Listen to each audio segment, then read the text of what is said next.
उस दिन मैंने पापा को मम्मी से ये कहते सुना कि ऑफिस के किसी काम से अगले दिन दिल्ली जाना है। उन्होंने ये भी कहा कि उन्होंने वकील से बात कर ली है, आकर कोर्ट की प्रोसीडिंग्स शुरू करने वाले थे।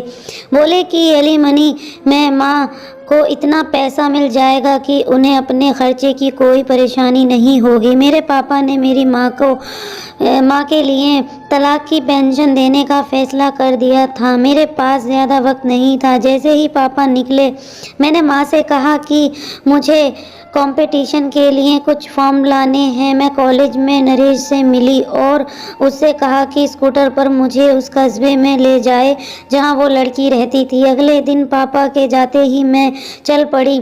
माँ से कहा उस रात मैं सहेली के घर रहूंगी। उस छोटे से कस्बे में बस एक ही होटल था, छोटा सा, हम वहीं रुके। उस लड़की के ऑफिस गई मैं, वो छुट्टी पर थी। मैं बड़ी देर तक उसके घर का पता मालूम करती रही, नहीं पता चला। हाँ, सामने नोटिस बोर्ड पर ऑफिस के एम्प्लॉयज़ की किसी कॉन्फर्मेशन की फ़ोटो नाम के साथ लगी थी तो उसकी शक्ल देख ली।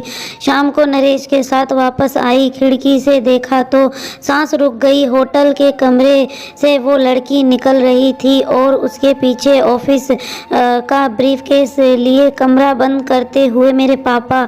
उसी एक लम्हे में मैंने फैसला किया कि माँ को कहूँगी कि पापा को तलाक दे दे। जिस आदमी ने उनकी इज्जत नहीं की उसकी इज्जत करने का तो कोई सवाल ही नहीं उठता। मेरी प्यारी बेटी, मैं ये नहीं कह रही हूँ कि सारे मर्द बुरे होते हैं, लेकिन शायद उनमें अच्छे होने का अनुभव हम औरतों से कम होता है। जो घुटन मेरी माँ ने महसूस की वो घुटन इस मुल्क की लाखों औरतें महसूस करती हैं, चाहे वो गांव की झोपड़ी में हो या बड़े शहर का आलीशान अपार्टमेंट। ऐसे लाखों घर हैं। नए ज़माने में भी औरतों पर जल्लादों की तरह हाथ उठाया जाता है। हाँ, उनकी आज़ादी बहू बनकर घर में घुसते ही कैदी की तरह छीन ली जाती है। जहाँ कदम कदम पर उन्हें धोखा मिलता है। उस रात उस औरत को अपने पिता के साथ देखने के बाद मैं बिल्कुल बिलख कर रोने लगी। लेकिन अभी एक धोखा बाकी था। मैं हार गई थी, कमज़ोर पड़ गई थी। नरेश ने मुझे बाहों में ले लिया। न जाने कब मैं उसके साथ महफूज महसूस करने लगी। न जाने कब रात ऐसे कटी जैसे ज़िंदगी में कोई रात न कटी थी। कुछ हफ्तों बाद पता चला कि मैं एक बिन ब्याही माँ बनने वाली हूँ। मेरी प्यारी बेटी, मुझे माफ़ कर दो। मैं ये बताना चाहती थी कि मैंने क्यों अबॉर्शन करा के तुम्हारी जान ले ली। हमें किसी को जीवन देने का अधिकार नहीं है अगर हम उन्हें मौत से बदतर जिंदगी देने जा रहे हों।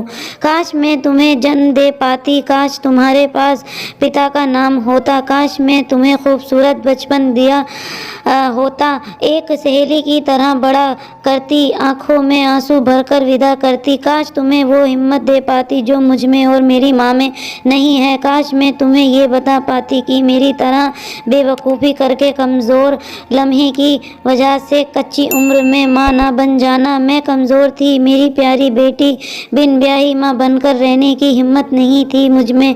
कौन जाने मैं अच्छी माँ बन पाती कि नहीं, कौन जाने तुम मुझे मम्मी पुकारती या माँ। मुझे माफ़ कर दो, मैं तुम्हें कभी बुला नहीं पाऊंगी। हो सके तो भगवान के घर बैठकर मेरी और हर रोज़ प्यार से देख लेना, मुस्कुरा देना। मैं सोच लूँगी कि तुमने थोड़ी सी माफ़ी दे दी मुझे। एक दिन मिलूँगी तुम्हें, अपनी बाहों में ले लूँगी तुम्हें, मेरी प्यारी बेटी। बस इतनी सी थी ये कहानी दोस्तों। वीडियो अच्छी लगी हो तो लाइक शेयर कमेंट ज़रूर करें दोस्तों, और हमारे चैनल को सब्सक्राइब करें, बेल नोटिफिकेशन को भी ऑन करें।